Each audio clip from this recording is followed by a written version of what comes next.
অনেকেই হয়তো আমার সাথে একমত হবেন না, কিন্তু আমি বিশ্বাস করি অনেক প্রতিষ্ঠানে সবচেয়ে মেধাবী কর্মী পদোন্নতি পায় না। পদোন্নতি পায় সবচেয়ে নির্ভরযোগ্য কর্মী। শুনে হয়তো মনে হচ্ছে না, দক্ষতার মূল্য নেই। অবশ্যই আছে, কিন্তু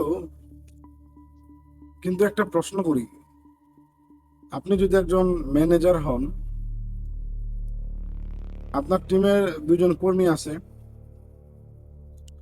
একজন অসাধারণ দক্ষ, কিন্তু কখন কাজ শেষ করবে সেটা আপনি নিশ্চিত নন। আরেকজন হয়তো একটু কম দক্ষ, কিন্তু আপনি জানেন যে দায়িত্ব দেওয়া হবে সময় মতো শেষ হবে। আপনি কাকে গুরুত্বপূর্ণ দায়িত্ব দেবেন? কর্পোরেটে একটা কথা খুব কম বলা হয়, ট্রাস্ট রিডিউস ম্যানেজমেন্ট কস্ট। বাংলায় বললে, যে কর্মীর উপর বিশ্বাস করা যায় তাকে সামলাতে কম শক্তি লাগে। আমি অনেক প্রতিষ্ঠানে দেখেছি, কিছু কর্মী আছে, তাদের প্রতিটি কাজের পেছনে বসকে বারবার খোঁজ নিতে হয়। কাজ কত দূর শেষ হলো, কাস্টমারকে জানিয়েছো? অন্যদিকে আরেকজন আছে, তার কাছে কাজ দিলে বস আর খুঁজই নেন না, কারণ তিনি জানেন কাজ ঠিক সময়ই হবে। এই দ্বিতীয় মানুষটা এই প্রতিষ্ঠানের কাছে বেশি মূল্যবান হয়ে ওঠে। আরেকটা বিষয়, অনেকে ভাবেন বস আমাকে খুব বেশি কাজ দেয়, এর মানে বস আমাকে ব্যবহার করছে। সবসময় না, অনেক সময় এর মানে বস জানে আপনি কাজটা শেষ করবেন। এখানে একটা ভারসাম্য আছে।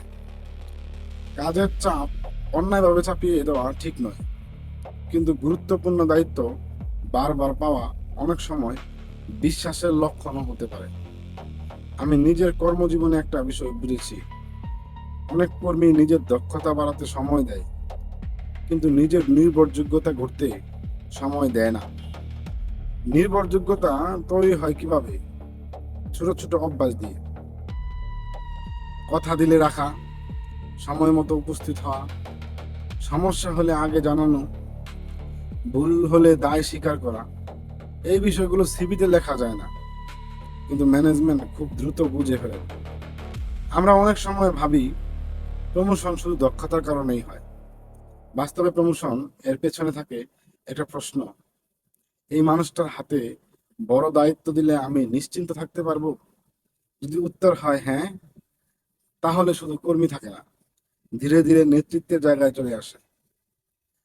আমি সবসময় একটা কথা বিশ্বাস করি, দক্ষতা আপনাকে চাকরি এনে দিতে পারে, কিন্তু নির্ভরযোগ্যতা আপনাকে প্রতিষ্ঠানের ভেতরে বড় করে। কারণ কর্পোরেট দুনিয়ায় সব কাজ একা করা যায় না। শেষ পর্যন্ত প্রতিষ্ঠান খুঁজে এমন মানুষকে যার উপর দায়িত্ব রেখে রাতে নিশ্চিন্তে ঘুমানো যায়। ভিডিওটি ভালো লাগলে লাইক শেয়ার কমেন্ট দিয়ে অন্যকে দেখার সুযোগ করে দিন। আর যদি এমন ভিডিও আরো পেতে চান, তাহলে ফলো দিয়ে পাশে থাকুন।